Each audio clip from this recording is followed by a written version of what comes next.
Assalamualaikum warahmatullahi wabarakatuh.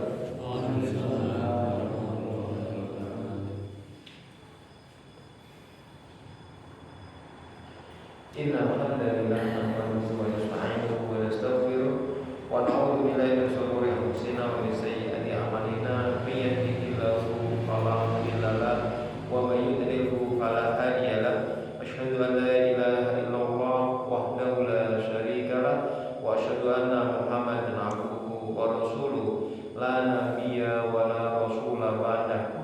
Allahumma shalli ala Muhammad wa ala alihi wa ashabihi wa man tabi'ahum bi ihsanin ila yaumil qiyamah. Amma ba'd.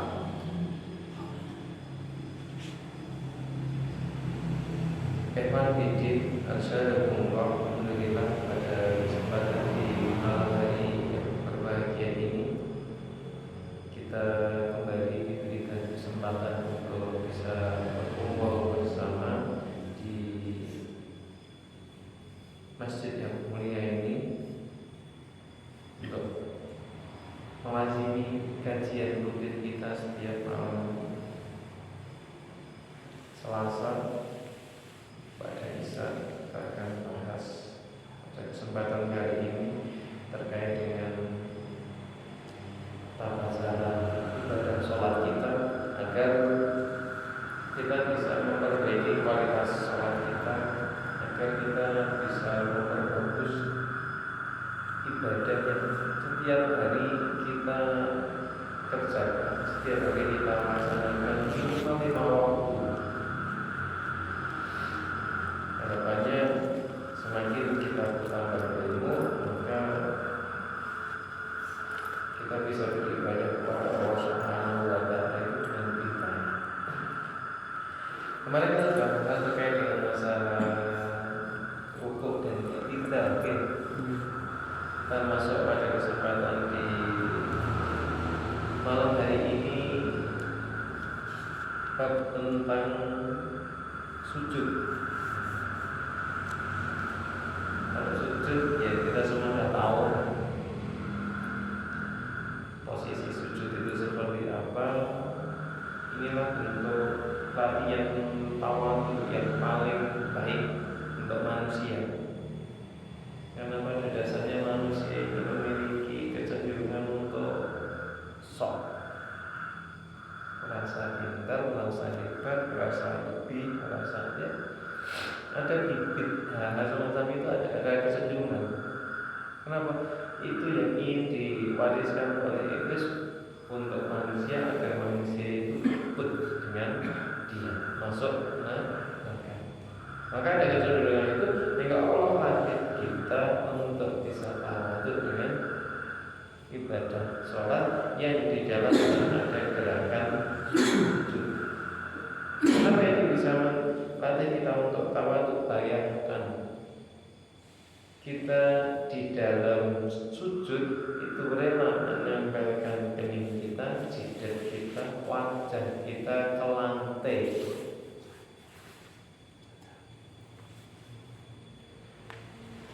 Jadi kita rela untuk itu menempelkan kening kita, wajah kita sampai ke lantai.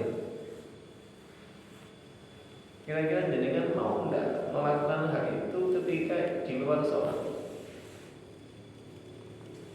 Upacara misalnya upacara apa atau menghormati kepada siapa, tapi cara penghormatannya dengan sujud, mau enggak? Enggak mau.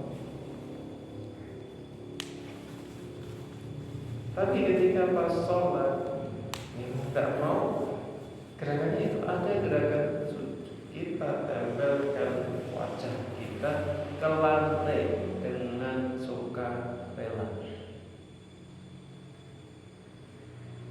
Kalau dengan dilatih semacam itu sehari minimal, sehari berarti berapa kali minimal?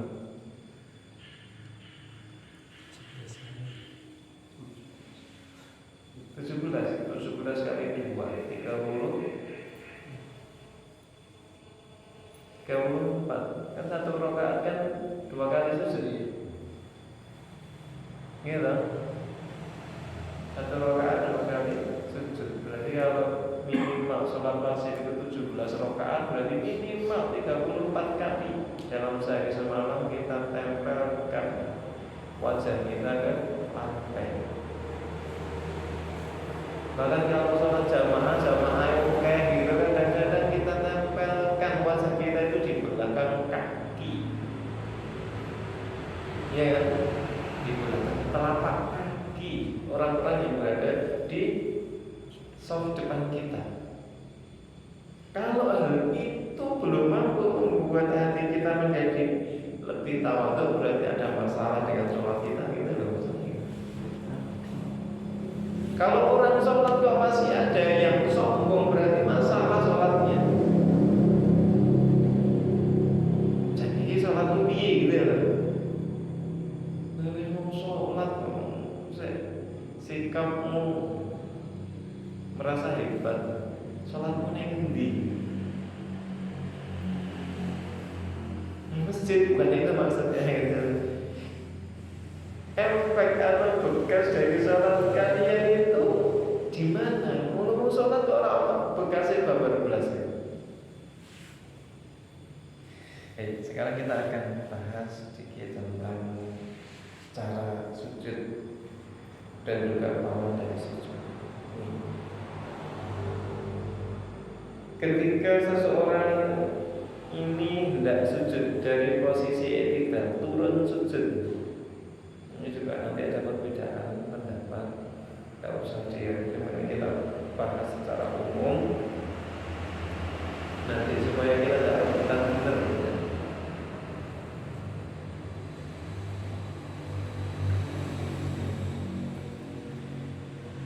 Menurut mayoritas ulama ini di dalam fikih sunnah Sayyid Sabi, tapi tentunya mungkin belajar di kitab yang lain mungkin berbeda.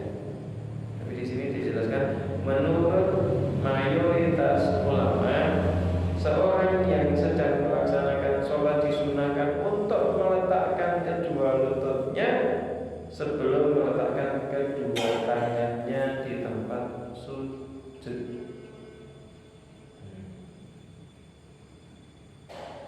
Ini di sini dijelaskan menurut mayoritas ulama. Artinya kalau semacam ini berarti ada yang berbeda.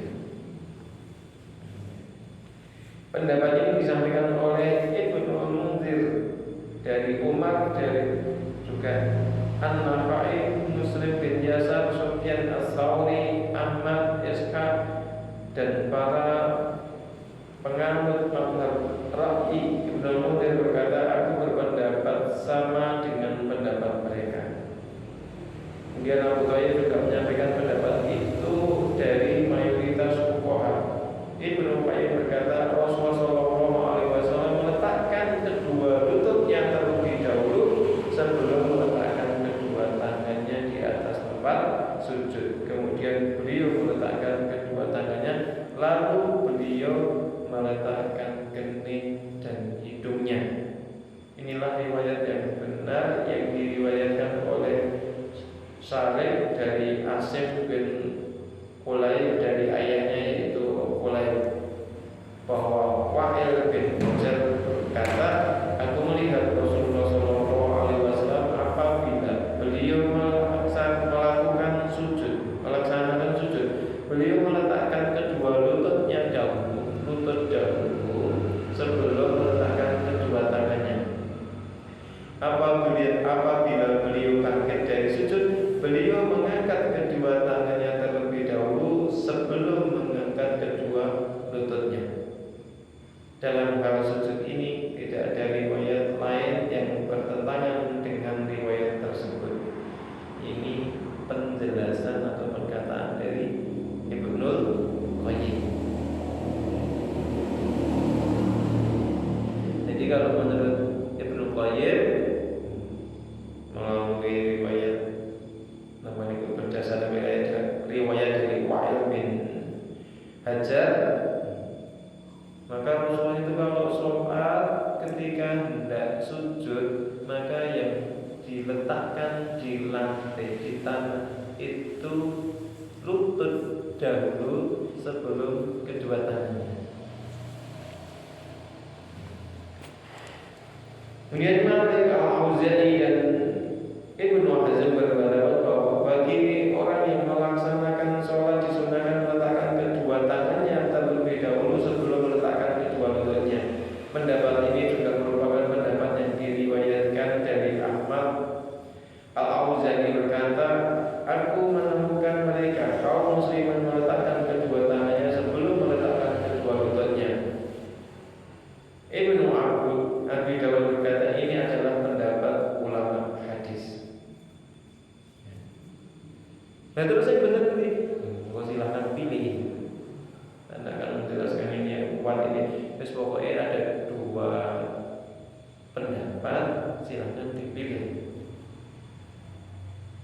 Mau meletakkan lutut dahulu sebelum tangan itu juga ada yang diikuti. Mau meletakkan tangan dulu sebelum lutut itu juga ada yang dicontoh.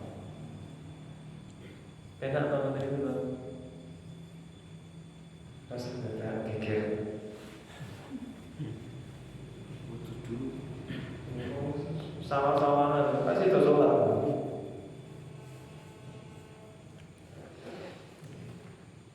Kemudian berkenaan dengan cara bangkit dari sujud ketika memasuki rakaat yang kedua, maka para ulama juga berbeda pendapat. Menurut mayoritas ulama, bagi orang yang melaksanakan sholat mengangkat kedua tangan terlebih dahulu sebelum mengangkat kedua lututnya. Sebagian yang lain berpendapat bahwa disunahkan mengangkat kedua lututnya terlebih dahulu sebelum mengangkat kedua tangannya. Walian. Pilih sendiri, mau silahkan yang lebih nyaman. Enak kan? Ini perlu dicontohkan ya gerakannya. Apa nanti sisa?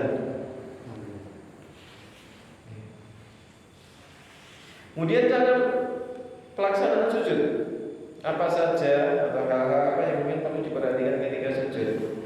Ketika sujud maka disunahkan untuk memperhatikan hal-hal berikut. Ada beberapa hal yang perlu diperhatikan ketika sujud. Yang pertama, apa yang harus menyentuh lantai? Yang pertama, meletakkan hidung. Kemudian yang kedua, kening.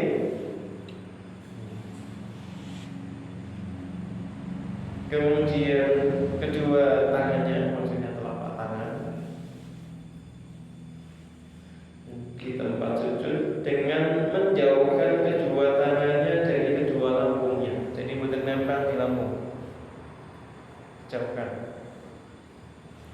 Wa'al Hajar meriwayatkan bahwa ketika Nabi Sallallahu Alaihi Wasallam bersujud, beliau meletakkan kening di antara kedua telapak tangannya dan beliau menjauhkan siku tangannya dari ketiak beliau. Jadi agak direnggangkan, bukan nempel. Dan Abu Humaid meriwayatkan bahwa Nabi Sallallahu Alaihi Wasallam sujud, beliau meletakkan hidung dan keningnya menempel di atas tempat sujud, menjauhkan kedua tangan dari kedua lambung dan meletakkan kedua telapak tangan sejajar dengan kedua pundak. Kemudian apa lagi yang perlu diperhatikan? Meletakkan kedua telapak tangan sejajar dengan kedua telinga, atau ada juga ulama yang berpendapat meletakkan kedua telapak tangan sejajar dengan kedua pundak. Jadi boleh. Ada juga yang menggabungkan dua riwayat ini. Jadi apa nego? Sebagian ulama berusaha mengkompromikan kedua hal itu hingga mereka berpendapat disunahkan mensejajarkan kedua ibu jari dengan kedua telinganya, kemudian mensejajarkan kedua telapak tangan dengan kedua pundak. Telapak tangannya ini sejajar dengan pundak, terus ibu jari sejajar dengan telinga. Membentangkan telapak tangan dengan kondisi jari-jari merapat, didekatkan antara satu jari dengan jari yang lain. Di dalam Mustadrak Al-Hakim dan Sahih Ibnu Hibban disebutkan bahwa ketika rukuk Nabi Shallallahu Alaihi Wasallam merenggangkan jari-jari tangannya. Maksudnya ketika ditaruh di lutut itu agak direnggangkan, bukan nempel rapat. Dan ketika beliau sujud, beliau membentangkan tangan dengan kondisi jari-jari tangan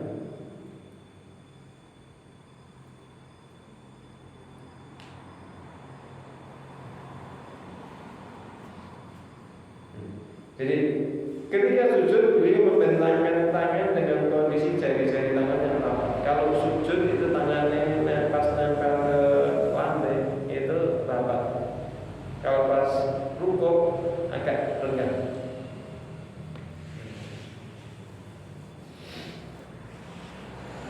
Kemudian menghadapkan ujung-ujung jari baik tangan maupun jari kaki berusaha dihadapkan ke arah kiblat. Di dalam sahihnya Imam Al-Bukhari meriwayatkan sebuah hadis dari Abu Humaid bahwa ketika bersujud Nabi Shallallahu Alaihi Wasallam meletakkan kedua tangannya di atas tempat sujud. Beliau tidak menempelkan kedua sikunya dengan tempat sujud, tidak juga menempelkan kedua tangannya dengan kedua panggungnya. Beliau menghadapkan ujung-ujung jari kakinya ke arah kiblat. Diusahakan latihan. Jadi bukan hanya tegak, tapi agak, kalau orang Jawa bilang agak mantap. Jadi agak mantap. Kenapa toh? Agak mantap. Karena ada beberapa itu pokoknya apa itu jari atau telapak itu tegak, tapi jari-jari tidak berusaha ditekuk menghadapi kiblat. Kalau bisa kelima jari sampai namun itu jari kelingking itu semuanya kalau bisa ditekuk menghadap kiblat. Kalau tidak bisa ya bisa. Karena namanya struktur tulang masing-masing orang berbeda. Ada yang dari jempol sampai kelingking itu hampir rata. Jadi telapak kaki ya, itu menjadi depan itu rata. Ada yang selisih antara ibu jari dengan kelingking itu jaraknya selisihnya agak banget gitu. Ya ini struktur kaki masing-masing orang berbeda-beda. Jadi ketika ditekuk itu bagian jempol sama telunjuk itu udah pol gitu. Ternyata jembian itu belum nyentuh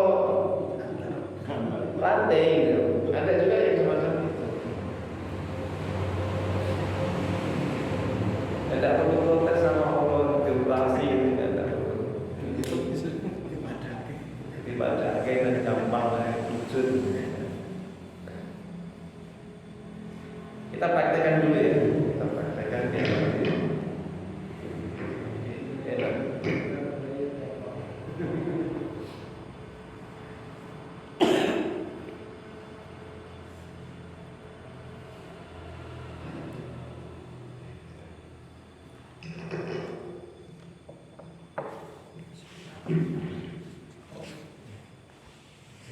Kita praktekkan.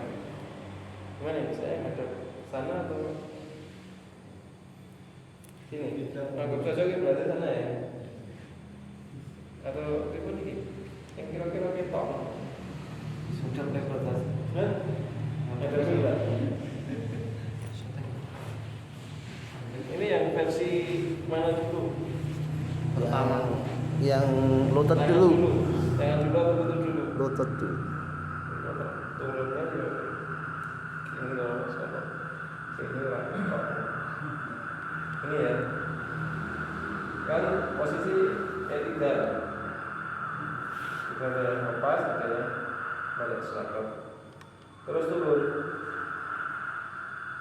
Kan begitu kita turun Allahu Akbar, maka ada yang bertujuh,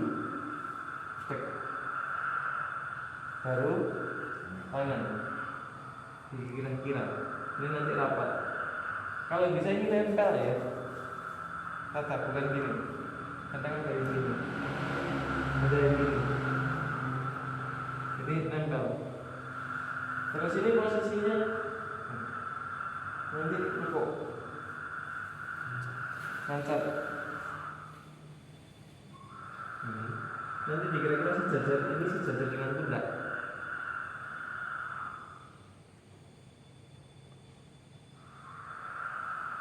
Kira-kira ini nanti lurus. Hafail, ulang hafail itu bisa berdiri lurus. Jadi turun lutut baru telapak tangan.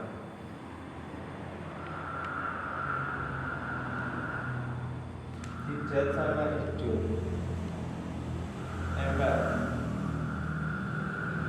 Karena ada yang menyampaikan dengan mulut atau janggut itu nempel. Cuma yo tidak semuanya bisa, karena ada yang hidungnya mancung banget. Jadi kira-kira semacam itu. Ada juga yang turunnya ini. Jadi tangan dulu. Allah. Kalau yang tangan dulu nanti ini.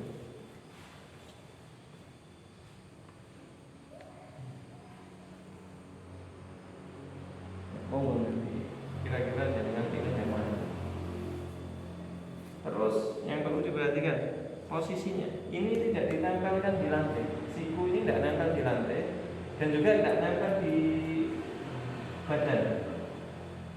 Kan ada yang sholat itu yang tinggi. Ya. Yang tinggi. Ada kan yang kayak gitu? Ya. Pernah lihat kan? Sering. Itu tidak boleh. Posisi namanya itu sujud dengan sama-sama itu dilarang. Jadi kayak itu tidak boleh.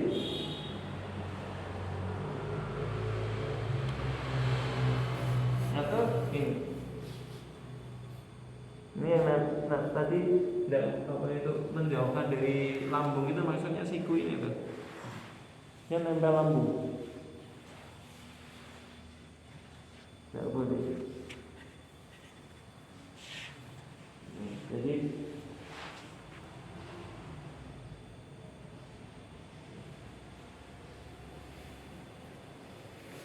kira-kira konten itu posisi kaki saya balik ya.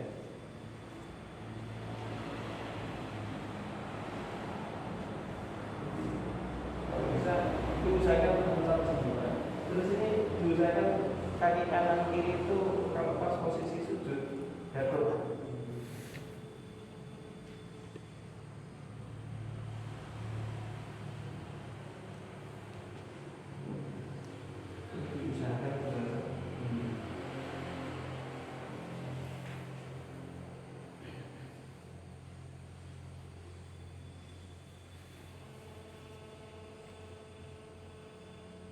Tanyanya. Tapi kalau pas jamaah ini juga gak kayak gini ya. Agak dekat. Kenapa? Nanti kasihan ambilnya sikut nanti. Oh, orang pikir kancane gitu. Jadi ya yang wajar gitu. Kalau pas kemarin itu pengaturan sop madhab WHO kemarin enak ya? Ya, sesuai madhab WHO. WHO kemarin mau gini salah itu kangkang meter. Kenapa? Hubungan jaraknya 1 meter.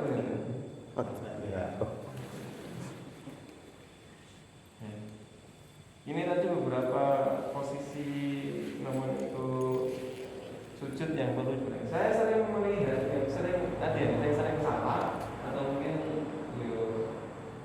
perlu di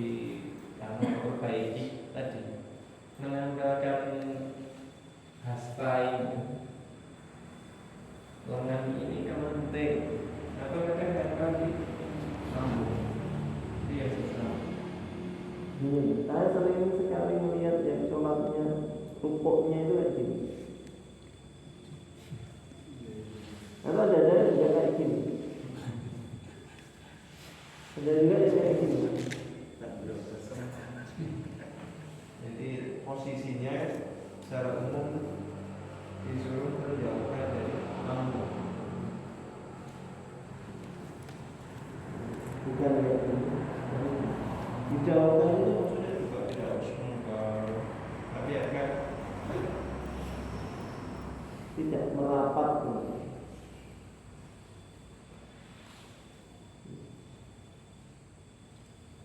diusahakan posisi ini tetap menghadap ke arah kiblat. Pun gitu, ya. Contohnya, misalnya nanti, misalnya kita sholat, itu paling nggak ngerti lah, sing lebih pas yang ada dasarnya ini yang seperti apa? Untuk posisi sujud. Kemudian lama sujud dan bacaan ketika sujud. Di dalam sujud, seorang yang sholat itu disunahkan atau diajarkan untuk mengucapkan atau membaca apa? Yang paling gampang, paling sederhana, Subhana Rabbiyal A'la. Ini paling gampang, sederhana. Dan kira-kira sudah apa? Kemudian ada juga yang menambahi wa bihamdihi. Cuma riwayat yang sahihnya itu cuma subhana rabbiyal. Tambahannya itu lemah tapi banyak riwayat, sehingga ada yang mengatakan bisa dijadikan dalil saling menguatkan.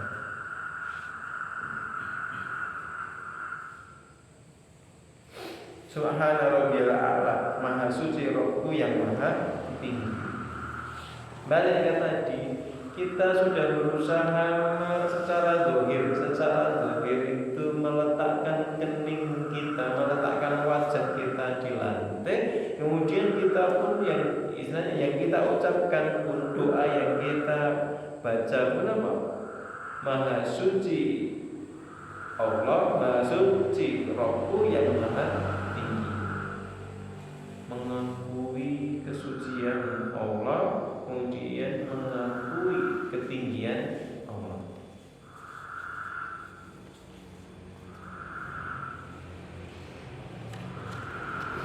Kalau itu tidak menjadikan kita lebih tawadhu, maka ya kita perlu banyak-banyak istighfar.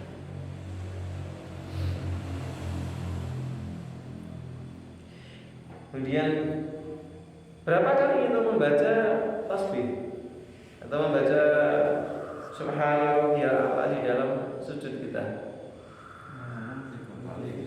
Nah, minimal diusahakan 3 kali kalau doa ini. At-Tirmidzi berkata hal itu sesuai dengan pendapat para ulama. Mereka menggunakan orang yang sholat untuk membaca tasbih dalam rukuk dan sujud tidak kurang dari 3 kali tasbih. Terkait dengan bacaan paling minim tentang kadar lamanya waktu sujud dan rukuk, mayoritas ulama menjelaskan bahwa batasan kadar lamanya waktu paling pendek, paling singkat dalam rukuk dan sujud adalah selama 1 kali ucapan tasbih. Secara umum sebenarnya napa niku istilahnya yang kepepet itu 1 jadi tidak apa-apa. Tapi menurut Imam At-Tirmidzi layaknya minimal 3.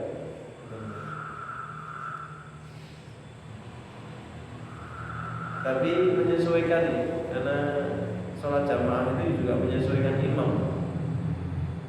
Kalau jenengan jadi imam ya diusahakan 3, terus jangan cepet-cepet. Supaya jamaah itu memiliki kesempatan untuk membaca doa ini paling nggak 3 kali. Pepes apal lancar terus cepet ke.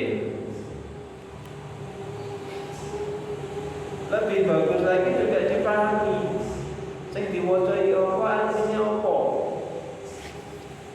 Subhanallah ya suci Rabbku yang maha tinggi.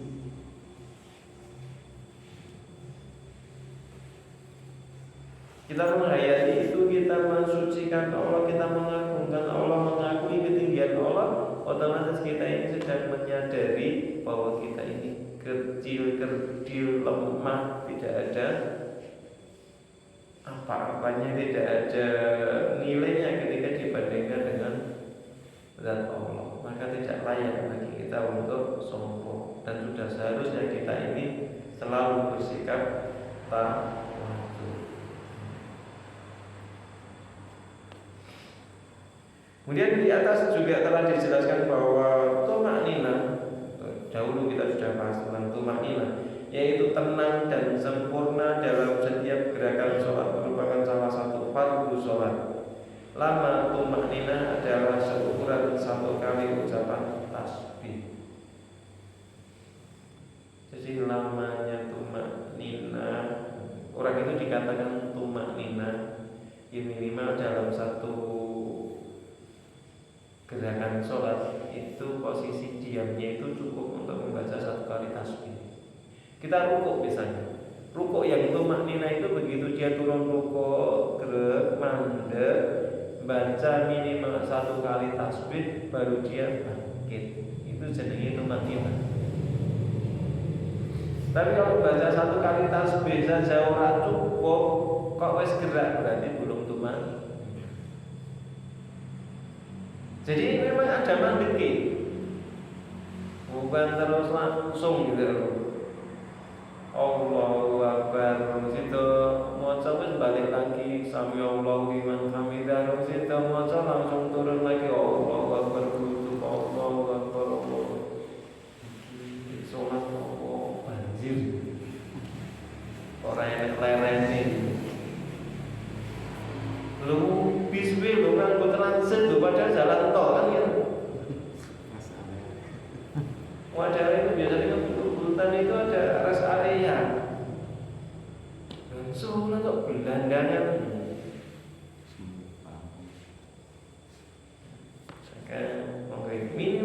Minimal itu untuk menandakan itu masuk tumakninah atau tidak, ya minimal ada masa mandek leren dalam 1 gerakan itu cukup untuk membaca 1 kali tasbih.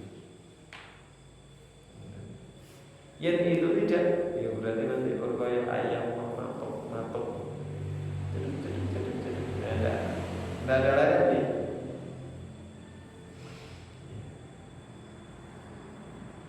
Mungkin ulama menetapkan bahwa bacaan tasbih yang sempurna adalah yang diucapkan sebanyak 10 kali. Ini kalau mau menyempurnakan tasbih dalam rukuk dan sujud yopeng 10. Tapi jangan kalau pas jadi imam. Kalau mau baca 10 kali, ya nek pas sholat sunnah. Betul nggih, bukan sholat sunnah yang dikerjakan di masjid pas sholat rawatib, sholat qobliyah misalnya. Wis tekone mepet arep qomat, sholat sunnahe suwi, mesti digrebengi kancan. Qomat ya. Wis tekone kene. Ya kalau jamaah mungkin mati kalau itu imam ya repot. Imamnya tidak mau carry, imamnya tidak mau ketinggalan namanya itu sholat sunnah. Udah diberitahu ada namanya itu ada jam digital, terus diatur, disepakati. Ini ya beberapa kakek masih gitu. dan double. Aku sih sholat pakaian masjid terus kopi, sholatnya suwi. Itu nanti dalam kondisi-kondisi semacam itu membuat jamaah itu menjadi tidak nyaman. Kalau memang ingin melaksanakan yang semacam itu, ya berangkatnya di arah dan cukup waktunya. Tapi kalau jadi imam, usahakan atau ya lebih baik ini 3 kali aja. Karena kalau jaringan praktekkan yang 10 kali dan sempurna 10 kali, jaringan nanti salam sudah jamaah ini hilang. Atau besok jaringan sudah tidak boleh jadi imam lagi. Pokoknya yang imam kayak dengan boleh masjid liyane. Kalau yang di daerah sini yang terkenal rukuk dan sujudnya lama itu setahu saya di daerah Sambi. Masjid Jami'nya Sambi itu ada salah satu warga di situ kalau beliau imami mesti rukuk atau sujudnya sawi. Dan akhirnya ketika saya ketemu orang itu cerita-cerita tentang masjid, tentang sholat, tentang mesti yang cerita itu sih kalau suwi sholat ya, rukuk harus sudah suwi. Akhirnya saya ceritakan sesuatu yang baik, tapi menjadi seakan-akan namanya kok meresahkan kan ya teman. Saya apa?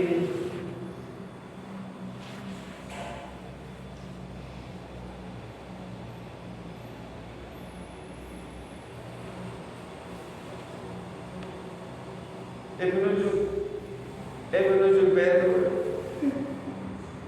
ini ya, ini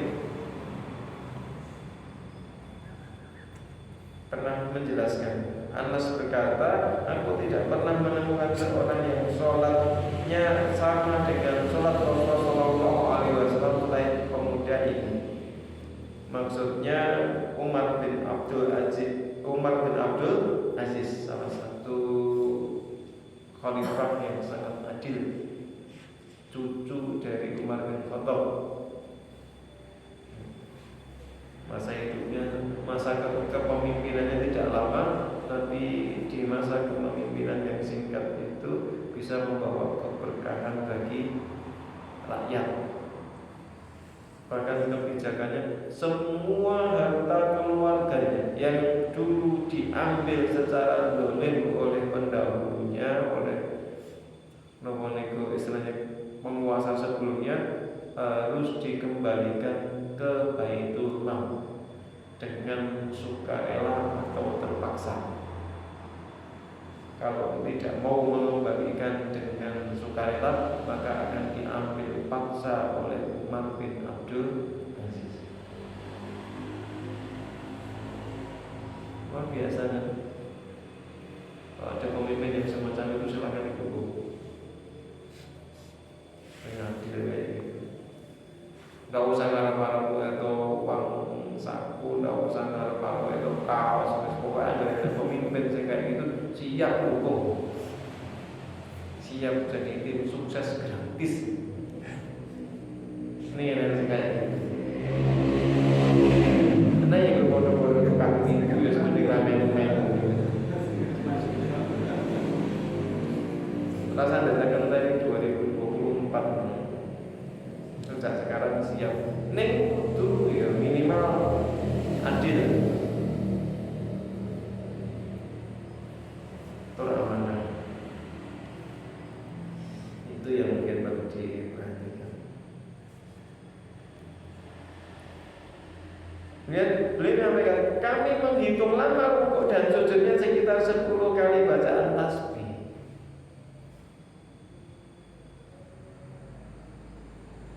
Ini kalau ada seorang pemimpin, Pak Lurah atau Pak RW, Pak RT ngimami rukuk karo sujud itu kok yen diitung kuwi maca subhanallah subhanallah azim ping 10 akhirnya